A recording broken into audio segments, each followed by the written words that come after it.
Hello, in this video I'm going to talk about the reasons and causes of the collapse of the Afghan government.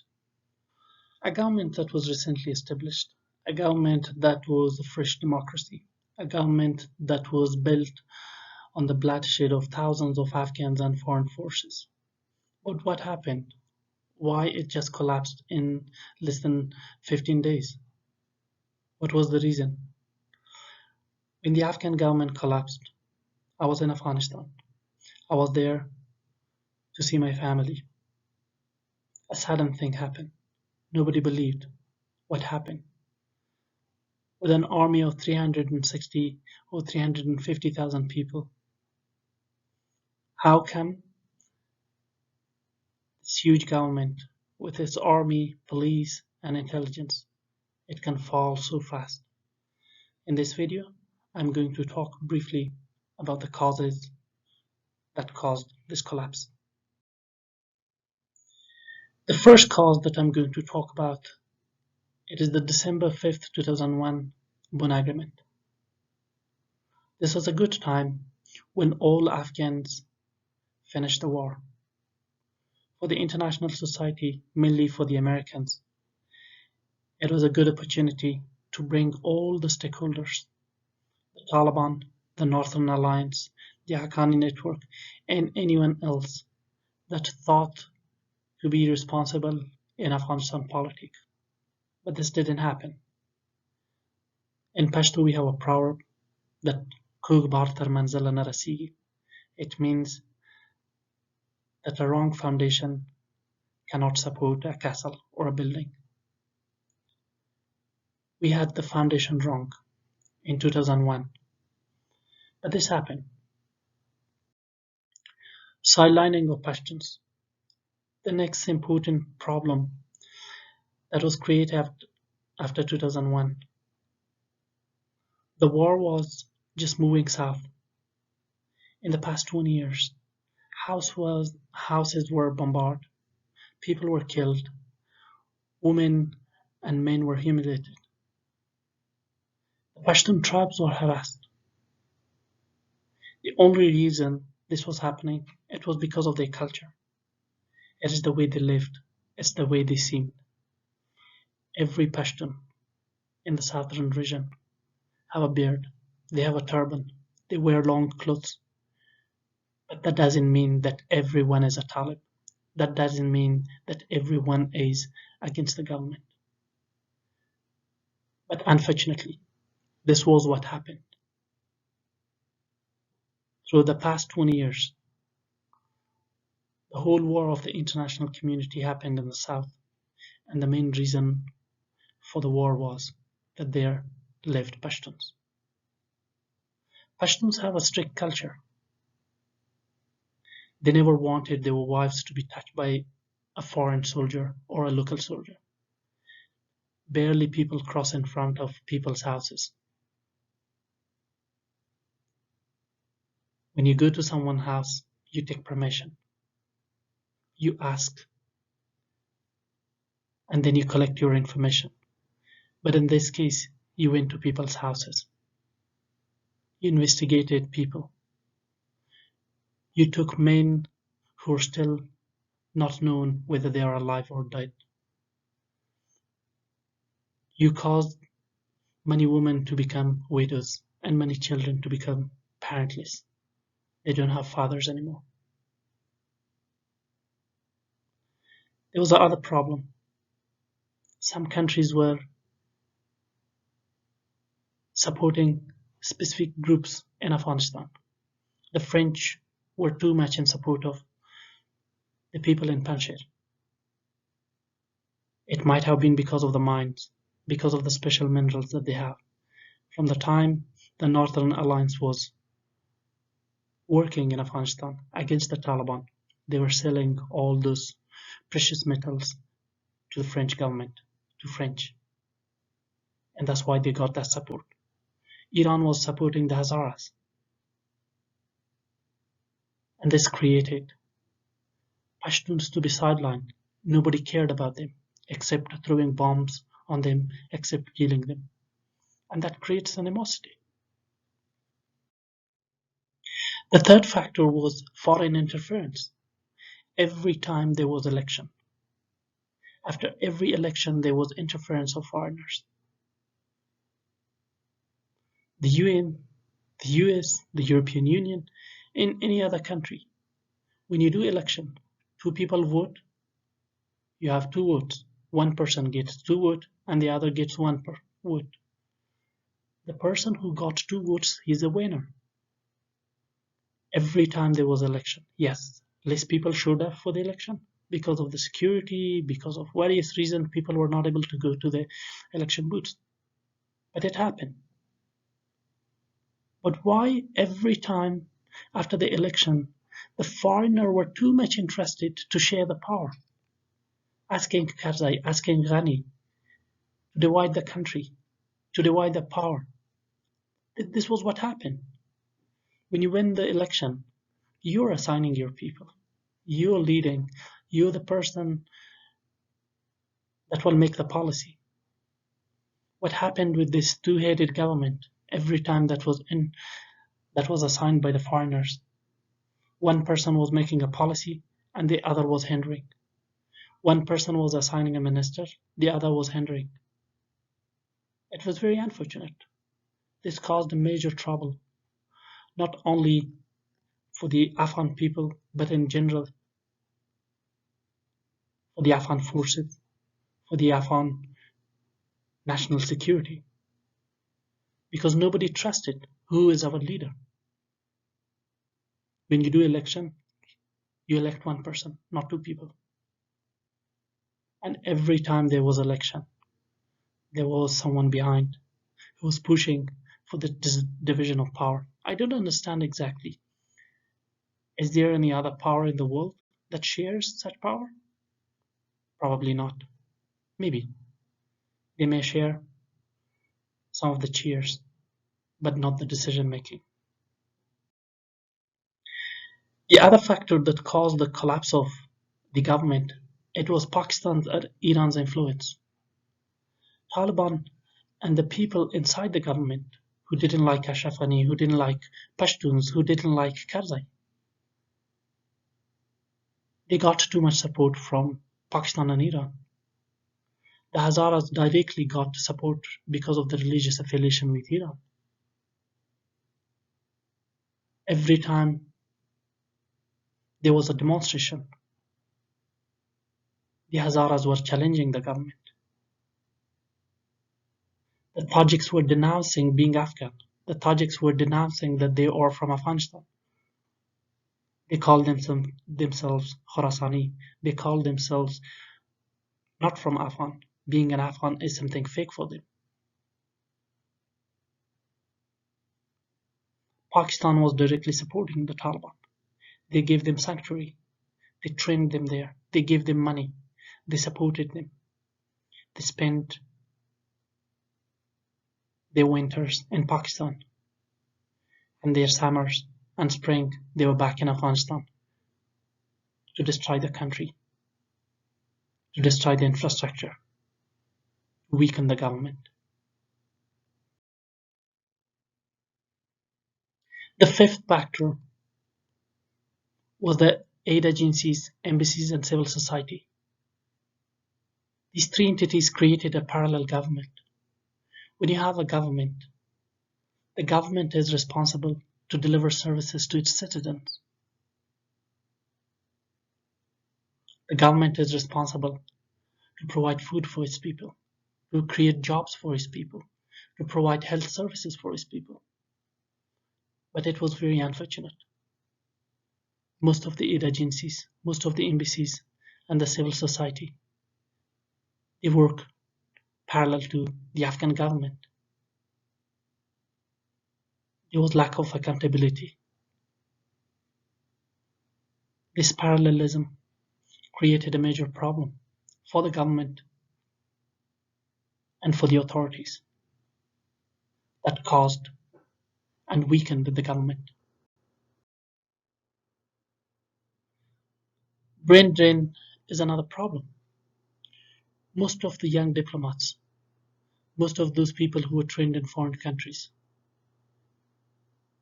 they either escaped from the country, or they got some immigration opportunity to go outside of Afghanistan.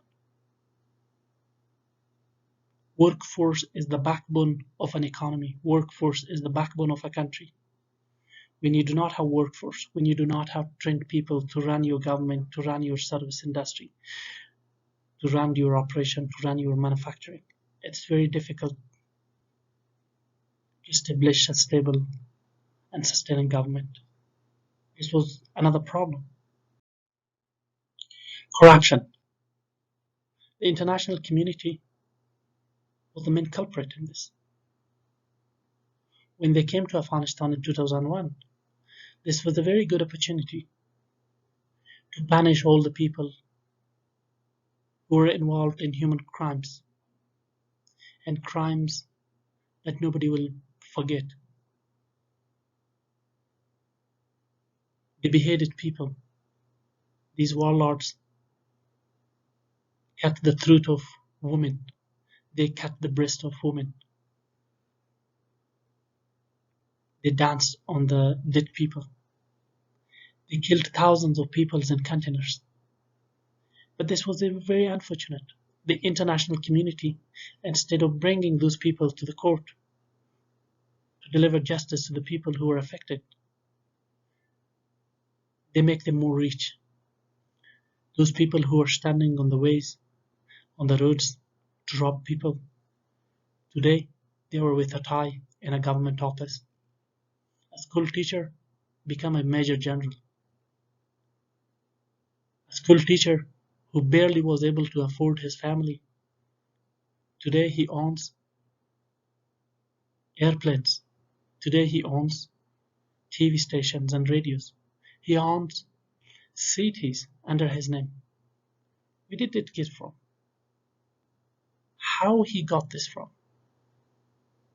This was all the support of the international community to that person. He got contracts without monitoring.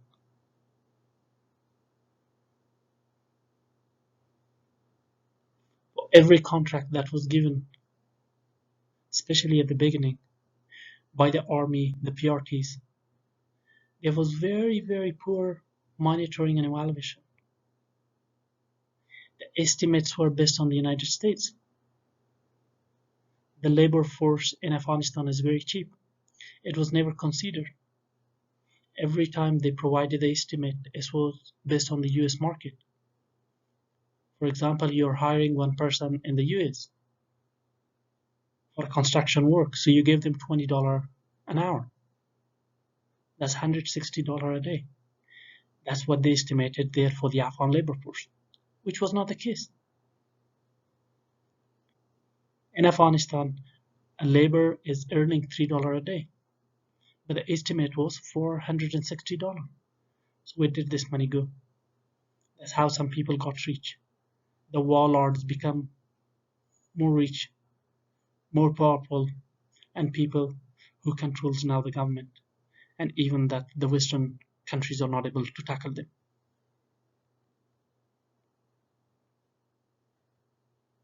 Every time the donor money came from the Western countries to Afghanistan, there was poor accountability. I think one of the major problems that created opportunities for corruption, that there was barely asking from the international community. I gave you $10 in order to build a school. Where is the school? Fake schools were made in the papers, but in reality they didn't exist. Clinics were made in the papers. The money was withdrawn for contracts. The clinics didn't exist. Medicine was purchased, but in reality there was no medicine. Road was constructed in the paper.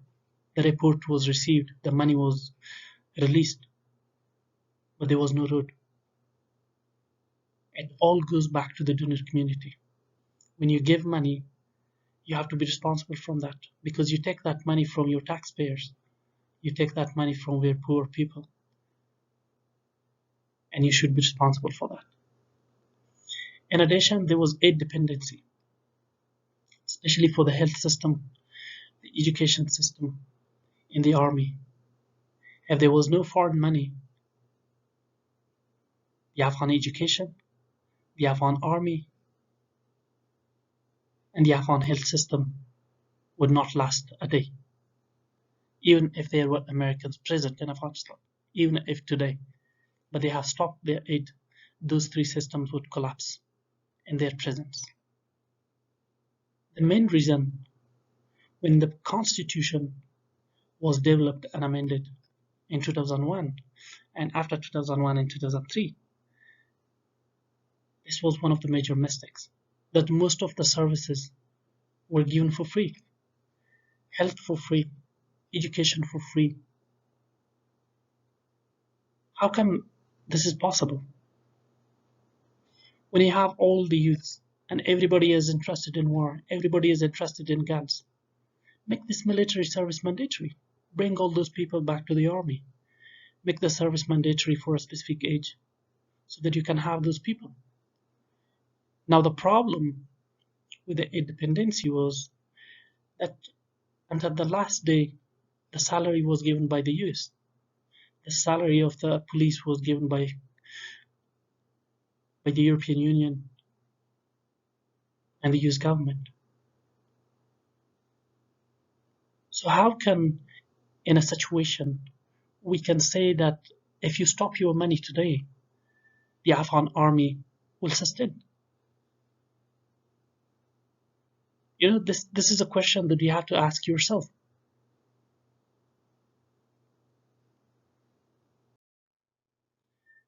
The next and important thing is leadership in the Afghan government. Most of the politicians, most of the leaders who came to the government, from ministers to the vice president to the president to the governors, they were too much interested in their personal lives, in their personal preferences. Everybody wanted to make a city under their name. Everybody wanted to make a hotel under their name for personal uses. Everybody wanted to make their own transportation lines, places where they could get money, export market, import market, only under their names when they become people in the government, when they were elected or even selected by the president. There was no national interest. There was no definition of national interest, even until the last day. When President Ghani started few works, he faced a major resistance because people were not sure what he was saying, what he wanted. There were poor services in every sector.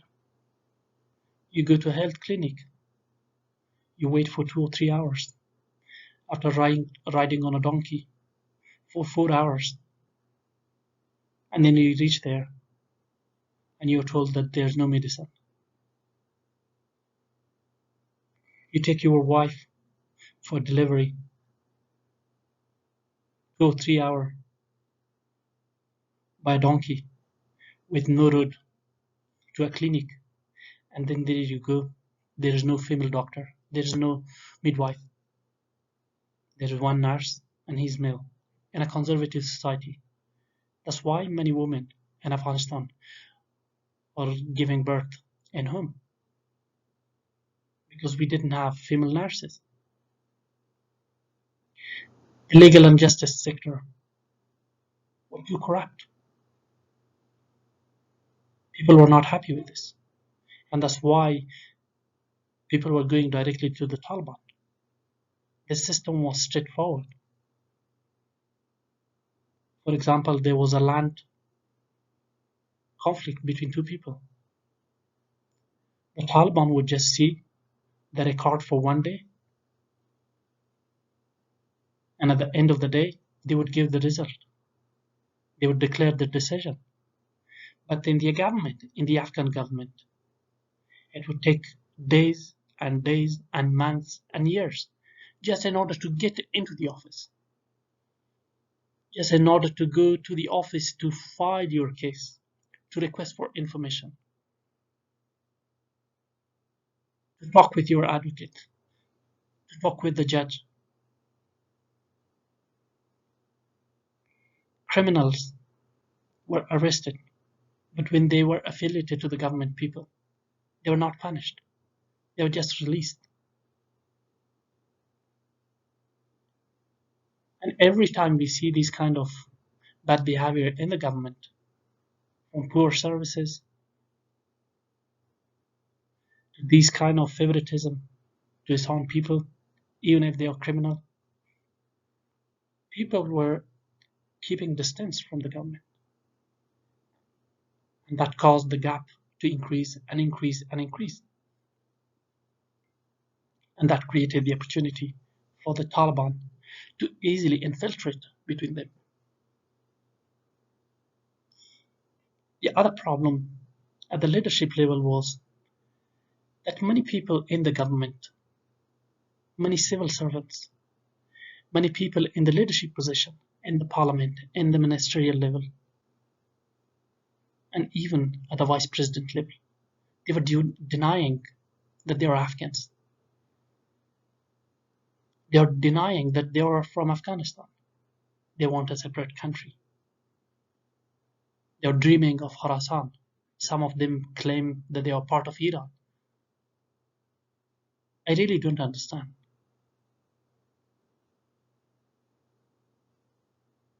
When people at your leadership level start this kind of behavior, it is very difficult to keep the people intact and united. Because as soon as you see these kind of things, it creates a chance for foreigners, for foreign intelligence to find a point to support it. And this is what is happening today.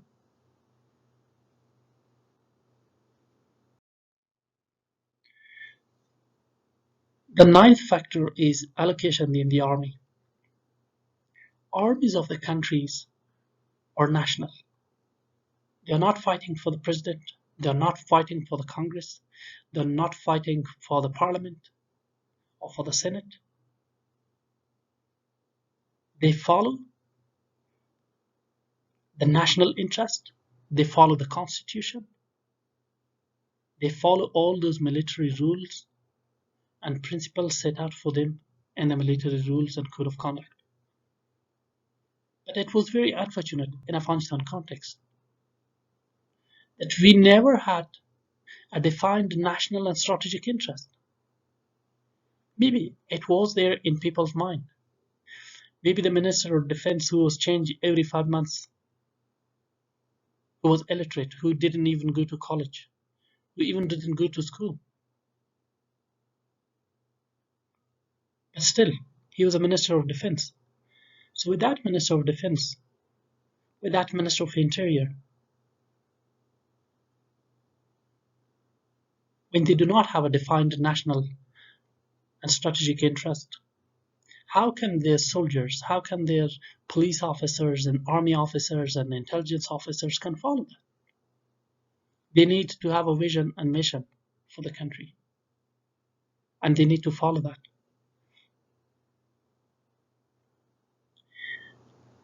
There were tribal affiliation and affinities.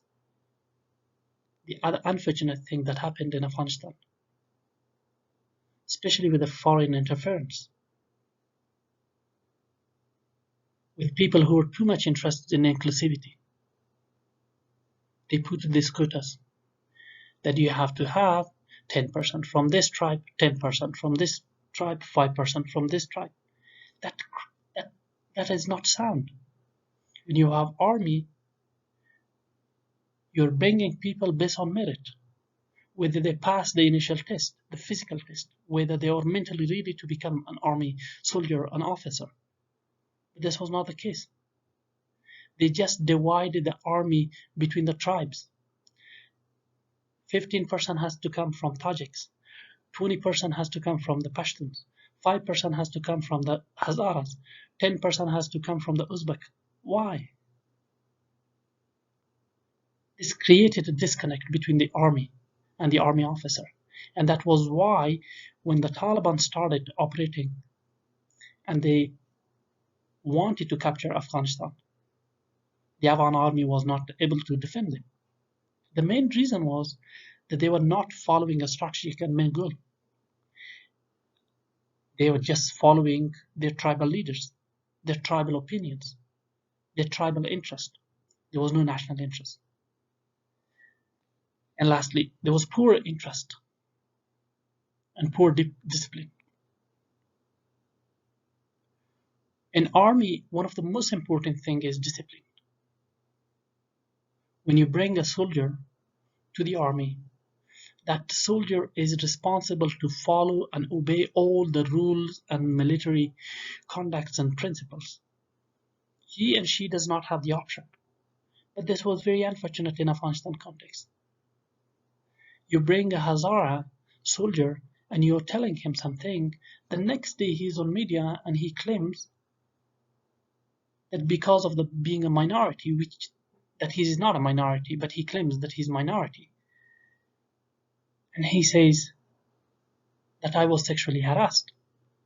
I was discriminated.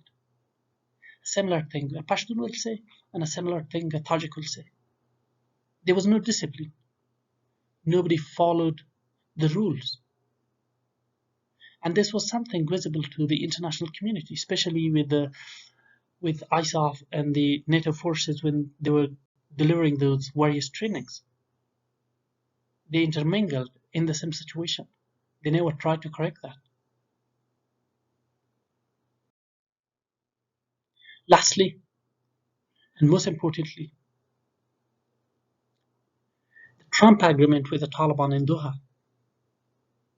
was one of the main factors that trembled the Afghan government. If I put a percentage on this, I would say it has a 95% power of the Afghan government destruction. The government that the United States established, the government that the United States founded, the government where the US and the European Union gave birth to the democracy. They introduced democracy. They introduced women's rights. They introduced education. They legitimized. They legalized the people who were their enemy yesterday, a terrorist group, a group that they were fighting for 20 years. For 20 years, they were bombarding them. They were killing them. They were hunting them. Thousands of them were killed. But today, with this agreement, you legalize them. You give them the authority. You formalize them. And with the hidden articles of the agreement, they became so brave. They become so courageous that they even didn't think about the Afghan army. They were sure that the Americans will not attack them anymore. The Americans are not coming out of their bases. That is what was part of the agreement. And this was very unfortunate. That it's further strengthened the Taliban. That much strengthened to cause the fall of military bases, to cause the fall of a 350,000 army. An army that was well equipped. An army that was trained for 20 years. But unfortunately, because of the wrong steps at different levels from 2001 to August 15, 2021, every little step contributed to the collapse. And I'm not blaming one person. I'm blaming all the stakeholders. Everybody who was participating in the development of Afghanistan. Everybody who was giving policy advice, who was giving money, who's contributing to the prosperity of Afghanistan, but never thought of few wrong steps. that could cause an earthquake that will cause a big failure, a failure that we will remember for long.